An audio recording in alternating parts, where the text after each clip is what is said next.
নমস্কাৰ দিনটোৰ বহুকেইটা গুৰুত্বপূৰ্ণ খবৰৰ সৈতে মই জনাৰ্দন বৰা আৰু আপোনালোকে চাই আছে জেডি নিউজৰ বিশেষ অনুষ্ঠান prime time of the day. আজিৰ আমাৰ প্ৰথমটো খবৰেই হৈছে এটা বহুতেই বেছি গুৰুত্বপূৰ্ণ খবৰ, কিয়নো ঔষধৰ নামত আপুনি বা আপোনাৰ শিশুৱে খাইছে নেকি বৰ বিষ। সচৰাচৰ ব্যৱহৃত প্ৰায় 93 বিধ দৰৱৰ গুণগত পৰীক্ষাত এতিয়া ব্যৰ্থ হৈছে। ঔষধ কোম্পানীৰ দায়িত্ব জ্ঞানহীনতাৰ বাবেই ৰোগীক ঠেলিব পাৰে এতিয়া মৃত্যুৰ মুখলৈ। জ্বৰ কাহৰ পৰা আৰম্ভ কৰি এণ্টিবায়টিক, ব্লাড প্ৰেছাৰ, থাইৰয়ড, শিশুৰ চিৰাপতো এতিয়া ভেজাল ধৰা পৰিছে। আৰু এনেদৰে এতিয়া দেশৰ নাগৰিকক খুৱাইছে ভেজাল ঔষধ বহুতো ঔষধ নিৰ্মাতা কোম্পানীয়ে। গতিকে আপুনি সাৱধান হওক এতিয়াৰে পৰাই। জ্বৰ হ'লে বা কাহ হ'লে আপুনি ডক্তৰক নেদেখুৱাকৈ ফাৰ্মাচীৰ পৰা ঔষধ কিনি ভুলতো নাখাব। এই সন্দৰ্ভত ফুল প্লেটৰ মাধ্যমেৰে সবিশেষ জনাম জেডি নিউজৰ সমূহ দৰ্শকক। ঔষধৰ নামত আপুনি বা আপোনাৰ শিশুৱে খাইছে নেকি বৰ বিষ। সচৰাচৰ ব্যৱহৃত প্ৰায় 93 বিধ দৰৱৰ গুণগত পৰীক্ষাত এতিয়া ব্যৰ্থ হৈছে। ঔষধ কোম্পানীৰ দায়িত্ব জ্ঞানহীনতাৰ বাবেই ৰোগীক ঠেলিব পাৰে এতিয়া মৃত্যুৰ মুখলৈ। জ্বৰ কাহৰ পৰা আৰম্ভ কৰি এণ্টিবায়টিক, ব্লাড প্ৰেছাৰ, থাইৰয়ড, শিশুৰ চিৰাপতো ভেজাল হোৱা পৰিলক্ষিত হৈছে বৰ্তমান সময়ত। দেশৰ নাগৰিকক ভেজাল ঔষধ খুৱাইছে বহু ঔষধ নিৰ্মাতা কোম্পানীয়ে। কেন্দ্ৰীয় ড্ৰাগছ ষ্টেণ্ডাৰ্ড কণ্ট্ৰল অৰ্গেনাইজেশ্যনে চলোৱা পৰীক্ষাত ব্যৰ্থ হৈছে প্ৰায় 93 বিধ ঔষধ। উল্লেখযোগ্য যে কলকাতাৰ লেবৰেটৰীত পৰীক্ষা কৰোৱা হৈছিল প্ৰায় 51 বিধ ঔষধৰ, আৰু এই 51 বিধ ঔষধৰ ভিতৰত 24 বিধ ঔষধেই ব্যৰ্থ হৈছে গুণগত পৰীক্ষাত। তদুপৰি নিউমেনিয়া, হাৰ্টৰ ৰোগ, লিভাৰ, খাদ্যনলী সংক্ৰমণৰ ঔষধো আছে। CDSCOয়ে প্ৰত্যেক ৰাজ্যৰ ড্ৰাগ টেষ্টিং লেবৰেটৰীত পৰীক্ষা কৰে ঔষধৰ গুণাগুণ। পৰৱৰ্তী খবৰটো হৈছে ৰাজ্যৰ নিবনুৱা যুৱক যুৱতীৰ বাবে ভাল খবৰ। পুনৰ ওলাইছে চাকৰি, যিমান পাৰে শীঘ্ৰেই কৰক আবেদন। আবেদনৰ অন্তিম তাৰিখ হৈছে আহি থকা 18 মাৰ্চ 2025। ৰাজ্যৰ নিবনুৱা যুৱক যুৱতীৰ বাবে ভাল খবৰ। পুনৰ ওলাইছে চাকৰি, শীঘ্ৰেই কৰক আপুনি এতিয়াই আবেদন।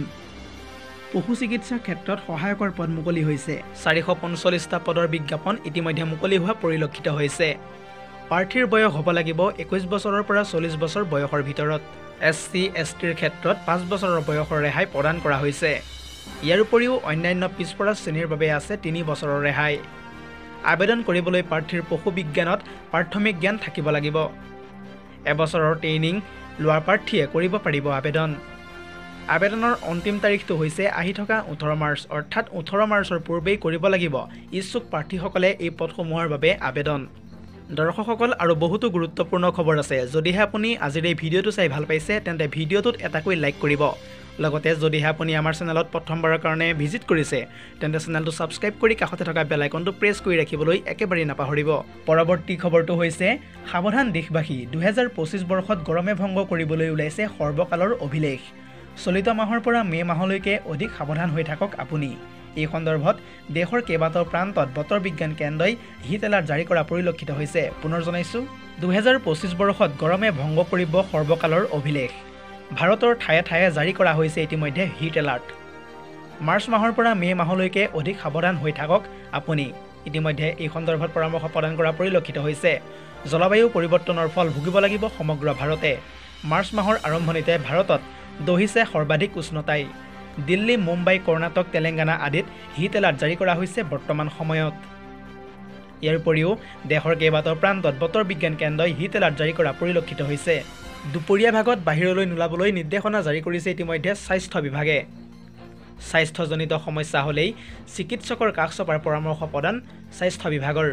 পৰৱৰ্তী খবৰটো হৈছে যিকোনো মুহূৰ্তত গ্ৰেপ্তাৰ হ'ব পাৰে অসমৰ প্ৰাক্তন মুখ্যমন্ত্ৰী প্ৰফুল্ল কুমাৰ মহন্তৰ কন্যা তথা পৈতৃতা কাশ্যপ। প্ৰাক্তন মুখ্যমন্ত্ৰী প্ৰফুল্ল কুমাৰ মহন্তৰ কন্যা তথা পৈতৃতা কাশ্যপৰ বিৰুদ্ধে দিছপুৰ আৰক্ষীৰ গোচৰ ৰুজু।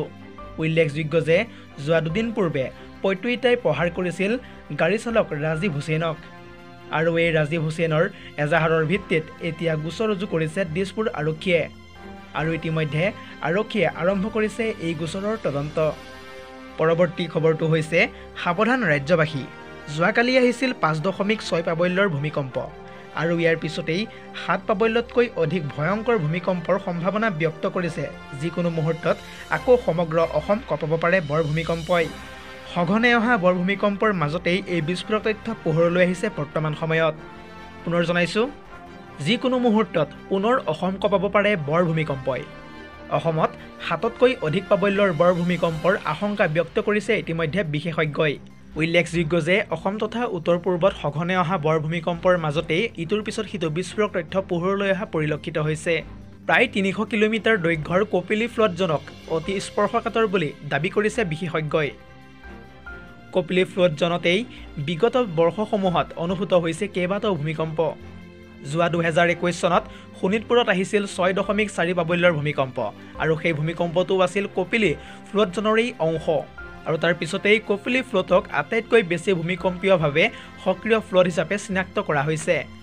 গৱেষকৰ মতে এই ফ্ল'ট দুৰ্বল হোৱাৰ বাবে ভৱিষ্যতে 7 প্ৰাবল্যতকৈ বৃহৎ ভূমিকম্পৰ সম্ভাৱনা ব্যক্ত কৰিছে ইতিমধ্যে গৱেষকে।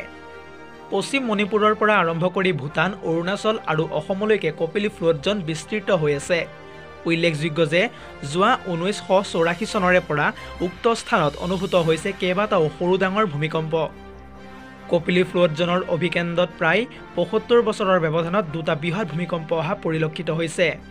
1969 চনত আৰু 1943 চনত অনুভূত হৈছিল বিধ্বংসী বৰ ভূমিকম্পৰ। কপিলী ফ্ল'টজনতে 2016 চনত আহিছিল মণিপুৰত 6.7 প্ৰাবল্যৰ ভূমিকম্প আৰু তাৰ পিছতেই 2009 চনত ভূটানত আৰু 2021 চনত শোণিতপুৰত আহিছিল বৰ ভূমিকম্প। দেশৰ ভিতৰতে সবাতোকৈ ভূমিকম্পৰ প্ৰবল অঞ্চল হিচাপে ইতিমধ্যে চিহ্নিত হৈছে উত্তৰ পূব। ভূমিকম্পৰ বাবে স্পৰ্শকাতৰ ছিছমিক জ'ন 5ত আছে অসম তথা উত্তৰ পূব। ভূগৰ্ভৰ হিমালয়ান প্লেট আৰু বাৰ্মা প্লেটে চাপৰ সৃষ্টি কৰিছে ইতিমধ্যে অসম উত্তৰ পূৰ্বত। দশক ধৰি পৰি অহা এই চাপে স্পৰ্শকাতৰ কৰিছে উত্তৰ পূৰ্বক, যাৰ পৰিপ্ৰেক্ষিতত উত্তৰ পূৰ্বত সম্ভাৱ্য বৰ ভূমিকম্পৰ সম্ভাৱনাৰ দাবী কৰিছে ইতিমধ্যে বিশেষজ্ঞই। বাৰে বাৰে আহি থকা বৰ ভূমিকম্পই বিশেষজ্ঞৰ দাবী সঁচা হোৱাৰ দিছে নেকি ইংগিত, ইয়াকে লৈ সকলোৰে মুখত ইতিমধ্যে চৰ্চা অব্যাহত হৈ পৰিছে। যিকোনো মুহূৰ্তত পুনৰ আকৌ অসম কঁপাব পাৰে বৰ ভূমিকম্পই। পৰৱৰ্তী খবৰটো হৈছে দেশৰ ব্যক্তিগত হস্পিটেলত অত্যাধিক হাৰত ৰোগীয়ে কিয় কিনিব লাগে ঔষধ। চিকিৎসা সেৱাক লৈ চৰকাৰক কঠোৰ সমালোচনা কৰিছে ইতিমধ্যে দেশৰ উচ্চতম ন্যায়ালয়ে। চৰকাৰক ব্যক্তিগত হস্পিটেললৈ গাইডলাইন সাজু কৰিবলৈ নিৰ্দেশ প্ৰদান উচ্চতম ন্যায়ালয়ৰ। পুনৰ জনাইছোঁ, চিকিৎসা সেৱাক লৈ চৰকাৰক কঠোৰ সমালোচনা কৰিছে ইতিমধ্যে উচ্চতম ন্যায়ালয়ে। ব্যক্তিগত হস্পিটেলৰ শোষণৰ পৰা দুখীয়াক বচাবলৈ ব্যৱস্থা লোৱাৰ নিৰ্দেশনা জাৰি উচ্চতম ন্যায়ালয়ৰ। অত্যাধিক দামত ৰোগীয়ে ঔষধ ক্ৰয়ৰ বাবে বাধ্য হয় ব্যক্তিগত হস্পিটেলত। হস্পিটেলৰ পৰাই অত্যাধিক মূল্যত ক্ৰয় কৰিবলগীয়া হয় চিকিৎসা সামগ্ৰীও। চৰকাৰক ব্যক্তিগত হস্পিটেলৰ বাবে গাইডলাইন সাজু কৰিবলৈ নিৰ্দেশনা জাৰি কৰিছে ইতিমধ্যে উচ্চতম ন্যায়ালয়ে। আৰু তাৰ পিছতেই কেন্দ্ৰীয় আৰু ৰাজ্য চৰকাৰক কঠোৰ নিৰ্দেশনা জাৰি সৰ্বোচ্চ ন্যায়ালয়ৰ। News desk report, ZD news.